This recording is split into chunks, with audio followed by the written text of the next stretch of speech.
All right, welcome to Sailplane Grand Prix Day 6. We're here with our daily winners. Rich Owen with Zulu Oscar, the local patron here. In second place, we have Tony Condon in a JS1A. And in first place, all the way from Great Britain, battling it out all week, John Gatfield. So, Rich, why don't you tell us how you did it? How'd your day go, and what was your strategy, and how'd you pull it off? Well, on the start, I wanted to make sure I was well below 3,000 feet until 5 minutes before the start, and happened to claw my way back up to the rest of the gang. And then I wanted to get to the first turn point first. Didn't quite make that. Really close. I think I got there in second. And I really wanted to put some distance between me and the gaggle in the blue and mark every thermal for all those guys.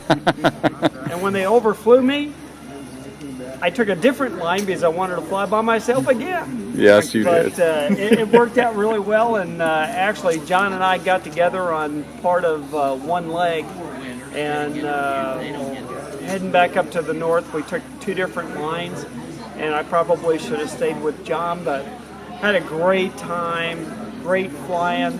And when I saw Tony in front of me, I went, oh, this is going to be a repeat of day 2. But he didn't fall for that trick, and he was above the finish height, so good on you there, Tony. Yeah, I learned how to read my altimeter. all right, so Tony, second place today. Phenomenal job. You were the first to call the 30-mile turn, and you've been battling and leading a lot this week. So you made it stick today. How'd you do it?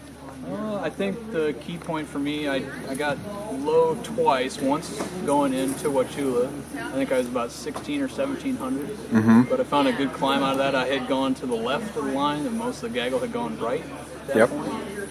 And then coming back towards Chalet Suzanne, right next to the airport, right before that turn point, I got below 2,000 again, but dug out fine. And we had a lot of fun. The first leg was in the blue. We all ran over the highway. Everyone's figured that trick out here. And we ran down the highway, had a great time, got to the clouds, and then it was just off to the races, picking lines like we've been doing all week.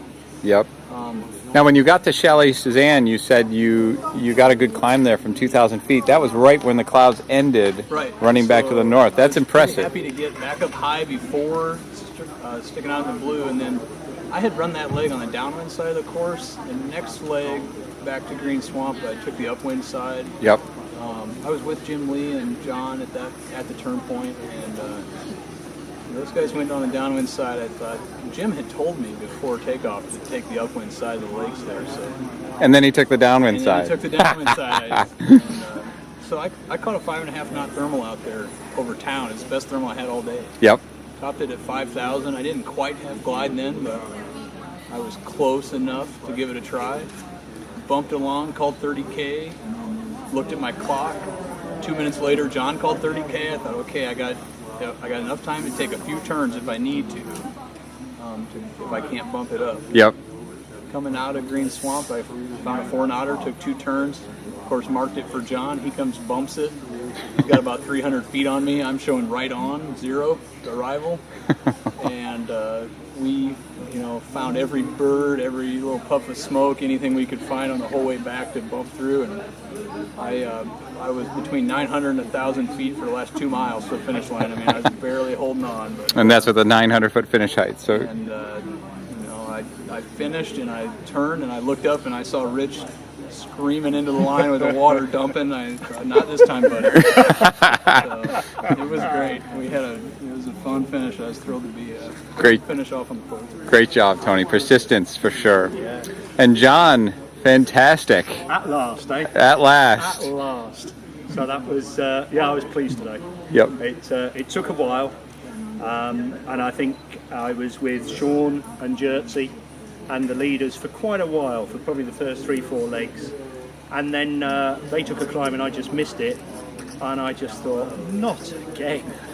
and I came out of the penultimate turn, went hard left 45 degrees, back towards the clouds, scraped a couple of climbs up, and then I could see a power station by a lake throwing smoke off, and I thought, hey, that'll be like Didcot Power Station in the UK. I'll just go to that. Unfortunately, 5k before it, bang, 4 knots, 2,500 foot of climb. Right along the lake there.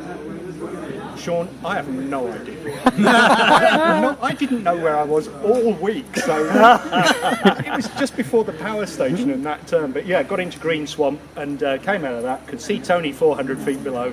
And it's like that scene in Star Wars where they're going down and, I have you now, Skywalker. So, at last. But yeah, it was good. Really good day. Oh, that's fantastic, John. Congratulations, all of you.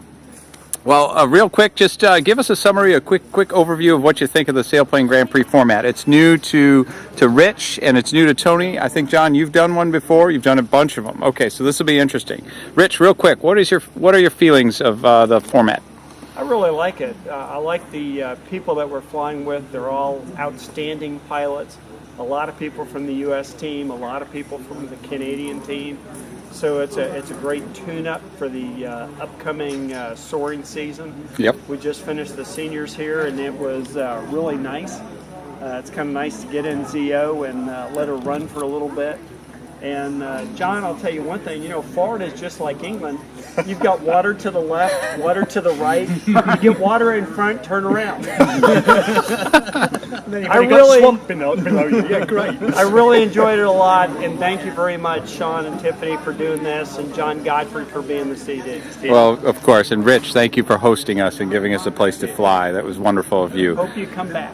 Yes, we will. Tony, what are your thoughts? The format is great. It's fun way to compete and to fly. I was not prepared for the cruelty of the scoring. To fly 96% of the winner's speed and get 20% of their score is really painful. But man, the flying was a blast. Yeah. I had a great time. Now that I've got a week of soaring under my belt in the JS1, I'm ready for the contest to start. Yep. So, I had never flown cross-country in an 18-meter glider before this contest started. Well, you really learned fast, my friend. I've got a feel for how the glider goes now, and I'm ready for the first day. This young man was probably close to winning half the days at one point or another, so he's going to be really, really good. I really need to thank Leo Benetti-Longini for letting me fly his glider. It's a loaner. He's been really generous to me for letting me fly his gliders in competitions.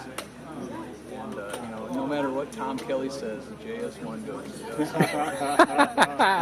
Fantastic, Tony. Thank you. And John, real quick, what are your thoughts? Sailplane Grand Prix, it is the best format for racing. It is just fantastic. And I think the fact that you don't have to think about the start, you just go. Whoever's back first, they won the day. You fly with fabulous pilots. It's wingtip to wingtip racing. It is a harsh scoring system, but it's really good, and I've just loved it. I can't thank Andrew Ainsley, the guy that lent me the 29 enough. He has just been outstanding. Total stranger lending an ASG 29 is just awesome. And in reciprocal, you're giving him some time, and I am going to make sure he has the flights of his life when he comes to Europe in August. Sounds like a pretty nice trade. Sailplane Grand Prix is just brilliant. It's a great way to get the sport out there. John, thank you so much, and thank you all of you, and congratulations. Great job. Okay. Congratulations, guys. Well done.